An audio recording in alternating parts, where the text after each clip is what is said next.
The Long Island Expressway was a fractured river of crimson brake lights and broken asphalt. Unable to lock in autopilot mode due to the multiple road hazards, Benny manually directed his vehicle from behind the steering wheel. From time to time, he involuntarily peeked at the sleek carbon fiber passenger drones slipping effortlessly through the twilight sky. They carried their wealthy corporate passengers over the Gridlock toward the secure Gold Coast estates of the North Shore. Below them, the rest of the workforce sat trapped between orange construction cones and fender benders. Once inside, his home Benny was welcomed with a warm, ambient glow, helping him to forget how cramped and achy he was from the commute. The modern, recessed smart lighting automatically shifted to a soft amber, a programmed protocol designed to soothe his return. It was an unpretentious, comfortable sanctuary, shielded by a manicured lawn from the chaos of both the hospital and the highway. When dinner was over and the kids had bolted upstairs, the day's tension finally began to bleed out of him, transforming into words. Elise sat across from him, her eyes attentive and grave as she read the deep lines of chronic fatigue etched around his eyes. It's the constant pressure, Elise. We're short 3 nurses on the floor. Administration is holding back capital funds for their replacement, and the highway. Forget about it, Benny said, echoing his deeply missed ancestors. You just sit there, trapped, watching the drone commuters sail over your head like you're a lower class of citizen. You know that's not it, Benny. You're the one doing the real work down in the trenches. They're just flying over it. Did you have a rough day with the patients? Benny dropped his fork. His mind flashed briefly to Dr. Dimitrov Garcia's furious outburst in the lab over the offshore biohacking tragedy, but his thoughts settled on a more immediate, localized sorrow. It's the foreman guy. You remember me talking about him, the construction foreman from Queens? His TB is surging, and we can't seem to get it under control. The damage from his smoking makes his lungs a playland for the bug. Today, his insurance carrier denied his lung resurfacing procedure. They called it investigational. Investigational! The man has 3 kids, Elise. I had to sit in a room looking his wife in the eye, knowing an algorithm is putting a price tag on his head. Forget about it. Forget about it. Elise opened her mouth to reply, her features softening with profound empathy, but her words were instantly severed by a sound from the floor above. It wasn't a scream of agony, but a high-pitched, childlike burst of pure fright and confusion. It was Britt. Benny and Elise exchanged a sudden, breathless look. Instinct took over. Pushing their chairs back hard against the hardwood floor, the parents surged toward the hallway. The sudden movement sent a hot, dull ache radiating behind Benny's sternum, a sharp reminder of his own ticking clock, but he ignored it, taking the stairs 2 at a time with Elise right on his heels. They burst into 14-year-old Axel's bedroom. Britt was standing near her brother's study desk, cradling her index finger tightly against her chest, her bottom lip trembling. On the desk sat Axel's prized possession, the heavy, dark mass of fossilized Paleozoic shale containing a Trilobite fossil.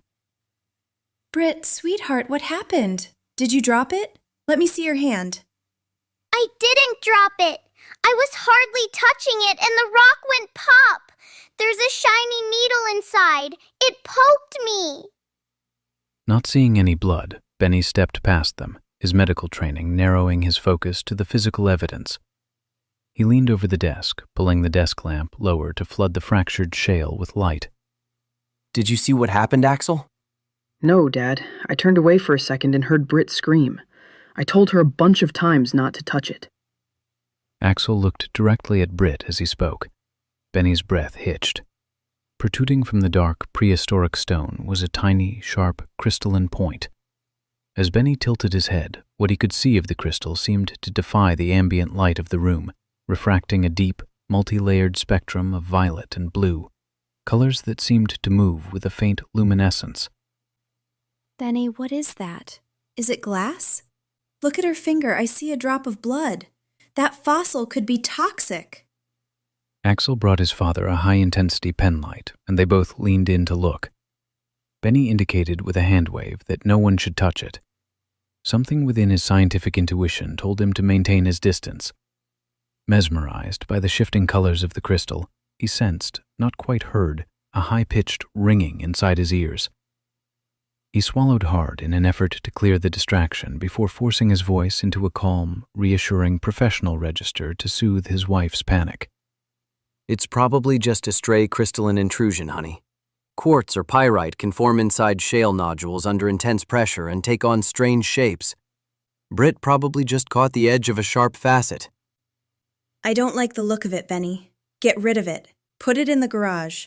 Axel shouldn't have something that sharp on his desk. It's fine, Elise. Benny spoke gently, placing a hand on his wife's shoulder while downplaying his own growing fascination. Let's get Britt cleaned up, put the steri wand on that finger, and get the kids tucked in. I've got the TEE first thing in the morning, and I need to clear my head. Tell you what, tomorrow when I get home, Axel and I will take a much closer look at it. Right, Axel? Axel gave an enthusiastic nod of his head. Don't worry, Mom. No one will be touching it anymore. This unexpected twist involving his precious fossil clearly intrigued him. Nobody was putting it in the garbage. He shot another disapproving look at his younger sister. Benny reached out and flicked off the desk lamp. Turning to take one last look, in the shadows of the bedroom, Benny noted the apex of the crystal seemed to hold a faint, residual glint. Father and son were both major fans of ancient artifacts, fossils, minerals, and anything connected to a long-vanished world. They were pumped to get to the bottom of this mysterious outcropping. Could it be something valuable?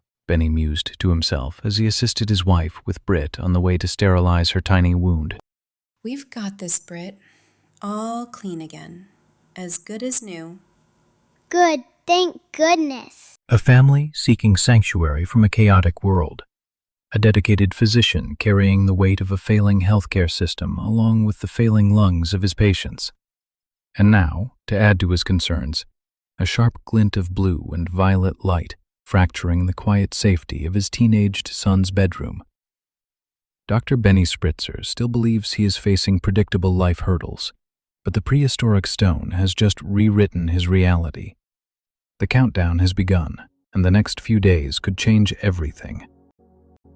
You've been listening to Episode 4 of Binary and Bone, a multimodal serial sci-fi drama.